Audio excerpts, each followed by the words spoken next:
চলো আজকে একটা ঠাকুর বাড়ির রেসিপি বানানো যাক, নিরামিষ পটলের মালাইকারি।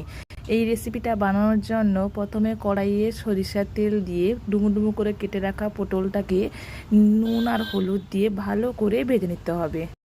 পটলগুলোকে এমনভাবে ভাজতে হবে যাতে পটলগুলো খুব ভালোভাবে সেদ্ধ হয়ে যায়। তাই পটলগুলোকে ভালো করে ভেজেই নিতে হবে যতক্ষণ না সেদ্ধ হচ্ছে। এখানে আমি একটা মশলা তৈরি করে নিচ্ছি, তাতে আদা, কাঁচা লঙ্কা, শুকনো লঙ্কা, অল্প একটু ধনে আর নারকেল কোড়া দিয়ে একটা স্মুথ পেস্ট তৈরি করে নেবো। এদিকে আমার পটলগুলো সুন্দরভাবে ভাজা হয়ে গেছে, সেগুলোকে একটা পাত্রে তুলে একটা সাইডে রেখে দেবো।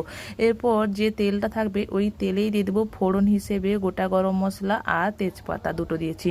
গোটা গরম মশলার মধ্যে দারুচিনি, লবঙ্গ আর এলাচ দিয়ে একটু নাড়াচাড়া করে নেওয়ার পর যে বেটে রেখেছিলাম মশলাটা সেটাকে দিয়ে ভালো করে কষিয়ে নিতে হবে, ভালো করে কষাতে হবে এই মশলাটাকে। এই মশলাটা যখন প্রায় কষে আসবে তখনই এখানে অ্যাড করতে স্বাদ মতন লবণ, অল্প একটু চিনি আর পরিমাণ মতন হলুদ আর কাশ্মীরি লঙ্কার গুঁড়ো।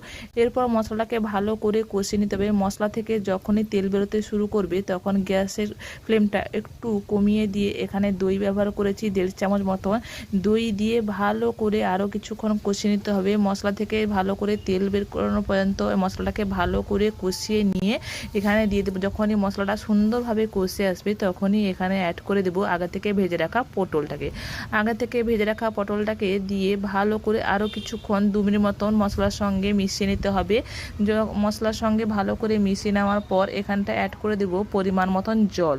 এই নিরামিষ পটলের মালাইকারিটা খেতে একটু অন্যরকম লাগে, কারণ নারকেলটাকে এখানে নারকেলের দুধ না ব্যবহার করে সম্পূর্ণ নারকেলটাকে পেস্ট করে দিয়েছি। আর অসাধারণ লাগে কিন্তু খেতে এই পটলের নিরামিষ রেসিপিটা।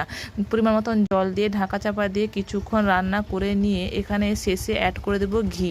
আর কিছুই লাগবে না, আমাদের পটলের রেসিপিটা খুব সুন্দরভাবে তৈরি হয়েছে। ঘি দিয়ে নামিয়ে নিলেই আমাদের তৈরি সম্পূর্ণ নিরামিষ পটলের মালাইকারি।